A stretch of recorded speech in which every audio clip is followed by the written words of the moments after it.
We are back here at the Wild Wing Cafe in Cool Springs. I am sad to say this is our final show of the season. I was hoping you wouldn't bring that up. Because of Monday Night Football next week. Of course, the Jets will be in town. And then Christmas Eve. And then New Year's Eve. So there we go. So, alas, this is our final show. Yeah.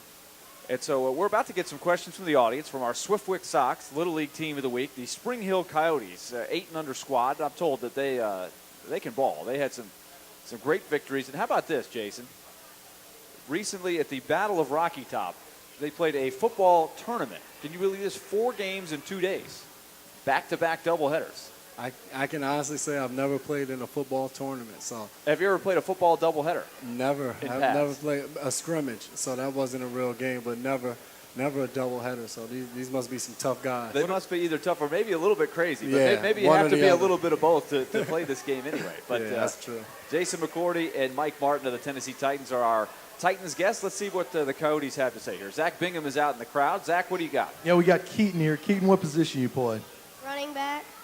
What question you got for the guys? How do you contain on the outside, Jason McCourty? How do I contain on the outside?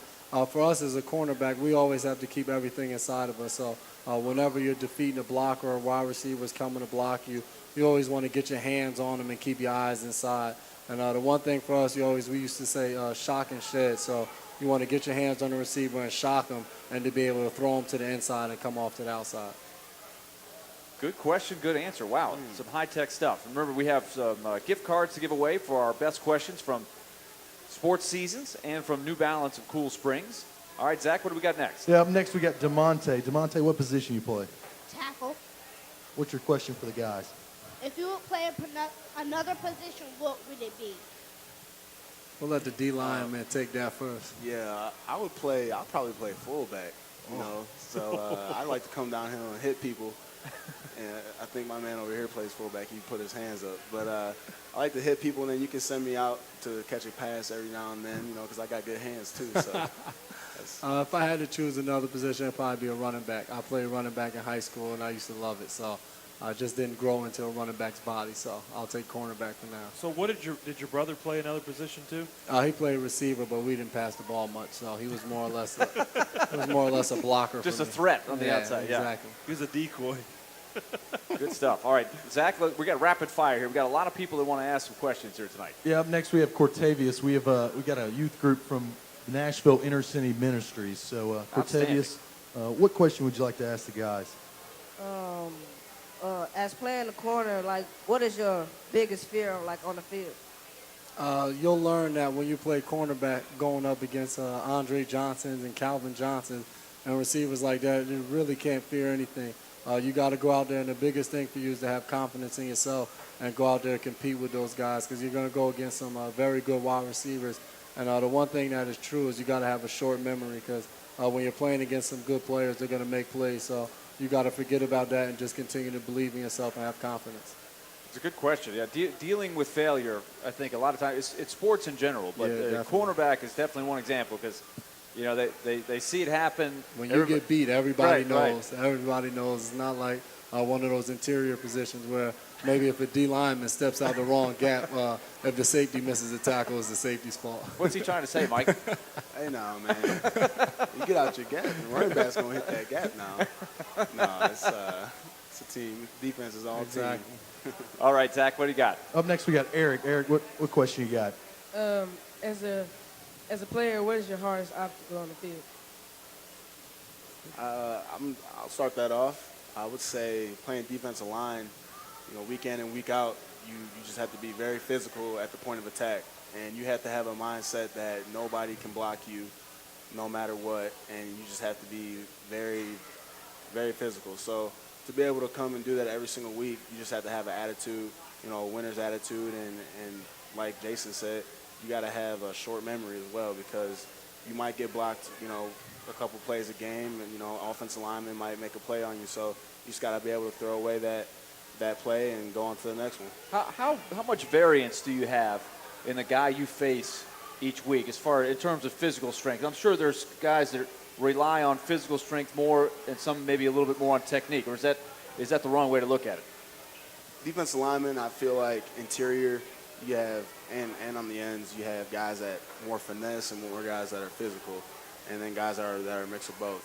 So, to be able to have a mix of both is probably the best situation. But you just have to play to what your best attributes are, and any position you play on the defensive line, it comes with leverage, staying low, and being able to shed blocks. Everybody has to be able to do that no matter what. But the finesse thing probably comes more into play when you have to rush the passer, things like that. But bottom line is just being physical. I know the answer for Jason because he has to deal with receivers who are always yapping. Is there much talking in the trenches, Mike? I've run into a little bit this year, but me, I don't talk at all. Did you in college? No, I've never really talked on the field. Yeah, it all depends on the player. Derek doesn't shut up in the game. Him and Casey talk the whole game. So even as receivers, like this week, Reggie Wayne doesn't talk. So it's just certain games you have certain guys that talk a lot. But if not, then there's not much to talk about. Yeah, I feed off of that. Like, I feed off of Sin talking and Jarrell. Like, I like to listen to what they're saying, and it gets me going. But they can't engage. An offensive lineman can't engage you to start talking? No, it happens. Like, when they block you or they think they blocked you on a play, they like to just maybe say a few words and, walk back to the huddle, and you just say, you'll see him the next play. And then you let them feel the pain. So that's all you got to do. All right, we got time for maybe one or two more here if we can move fast, Zach. Yeah, we've got Ernest here. Ernest, what's your question, bud? What type of sports you play in high school? For me, in high school, I played basketball and football. Those are my two sports. I was all across the board. I did track, wrestling, I did basketball, and I did football. So, and I got a funny story. In middle school, I tried soccer, but I got a concussion on the first time I played soccer. From the ball or from another player? From the goal post. Wow. Yeah, I tried to go in for an assist, and I ran right into the goal post, and I said to myself, I probably should play a sport with a helmet. That should probably work out a little better for me. So. Wow. But that's a lot of sports. So how did you try to manage that, as well as your dog show training? That was I squeezed that in whenever I could. But really, in high school, it was hard. But I did a lot in high school. that was my life. Just sports and doing extracurriculars. Did you ever think about, Jason, trying to play basketball and football at Rutgers? No, I always wanted to only play basketball. It's just when you only get to 5'11", there's not much opportunity. And I probably had a chance to play D3 basketball and wanted to take the opportunity to play at the highest level. So I decided to play football. All right, quickly, last question, Zach. Yeah, going back to the Coyotes, we've got Caleb. Caleb, what position you play with? Tight end. Tight end. And kind of a off-the-wall question. What do you got? What's your favorite food? Favorite food? My favorite food would probably be some sort of chicken mixed with pasta. So anything like I'll go with a penne pasta with a mix of red and white sauce with some chicken and sausage is an awesome dish for me. I love all food. I don't discriminate. I eat everything, and I try everything. But if I had to choose one thing, my mom's homemade lasagna. That's like dear to my heart.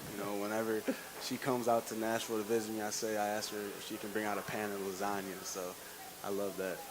Great stuff from the Coyotes from Spring Hill and the Nashville Inner City Ministry kids asking great questions to these guys.